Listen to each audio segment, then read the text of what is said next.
New year کے پارٹیاں جو ہے بڑے زور و شور سے چل رہے ہیں، اس کی تیاریاں ہو رہی ہے، اور اس کے اوپر آفر لگا دیے جاتے ہیں کہ ایک لیے تو ایک فری، پینے میں، کھانے میں، نہ جانے کیسے کیسے چیزوں کے اندر۔ میرے محترم بزرگوں، دوستوں،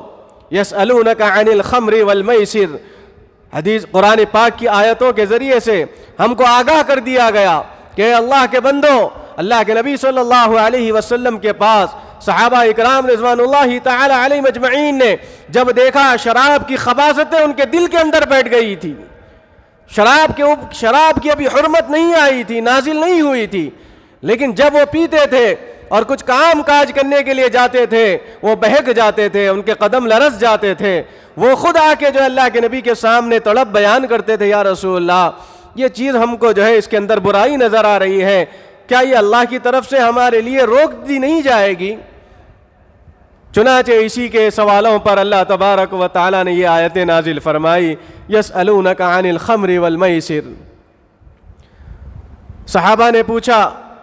سوال آیا، اللہ تبارک و تعالیٰ نے جبرائیل امین کے ذریعے سے جواب پہنچا دیا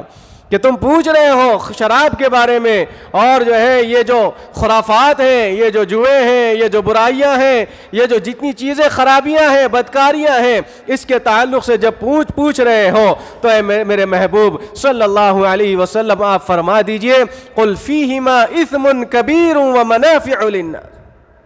وَإِثْمُهُمَا أَكْبَرُ مِن نَفْعِهِمَا۔ فرمایا گیا میرے محبوب آپ فرما دیجئے یہ تو اتنا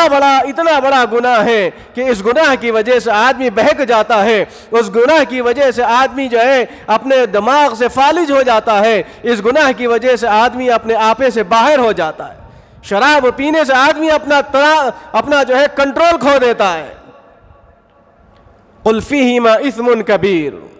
بہت بڑا گناہ ہے، گناہ کبیرہ ہے۔ اب اس کی حرمت اللہ تبارک و تعالیٰ نے نازل فرما دی، تو جب حرمت نازل کی گئی تو میرے محترم بزرگوں، دوستوں، آپ نے واقعات میں سنا ہوگا کہ مدینے کی گلیوں میں، مکے کی گلیوں میں شراب جو لوگ جمع کر کے رکھتے تھے، جن کے پاس سالوں سال سے جمع تھی، وہ شراب کو ایسے اپنے گھروں سے پھینکے کہ ان کی گلیوں کے اندر جس طرح بارش اگر ہوتی ہے آسمان سے تو جو ہے چھوٹے چھوٹے راستوں سے راستے بنا کر پانی جو نکل جاتا تھا، ایسے گلی کوچوں سے شراب بہنا شروع ہو گئی تھی۔ کیوں؟ اس لیے کہ گناہ کبیرہ، اس کا حکم آ گیا، اس کی حرمت صادر ہو گئی۔ اب ہمارا مسلمان جو اگر مزدوری کرتا ہے تو اپنی تھکان دور کرنے کے بہانے سے شراب پی رہا، اللہ اکبر، استغفر اللہ، وہ اپنا غم بھلانے کے لیے شراب خانوں میں جا رہا ہے۔ بھائی تو نے غم کتنے ایسے لے لیے، کیا غم تیرا اللہ کے نبی کے غم کے جیسا ہوگا؟ کیا تیرا غم صحابہ اکرام کے جیسا غم ہوگا؟ کیا تیرا غم جو ہے تابعین تبع تابعین عظام کے جیسا غم ہوگا؟ کیا تیرا غم جو ہے میدان کارزار کے اندر جو صحابہ اکرام نے اپنے بچوں کو یتیم کر دیا، اپنی بیویوں کو بیوہ کر دیا، اپنی جان، اپنی مال، اپنا سب کچھ لٹا دیا، کیا ان کے غم سے تیرا غم ہو سکتا ہے بڑا؟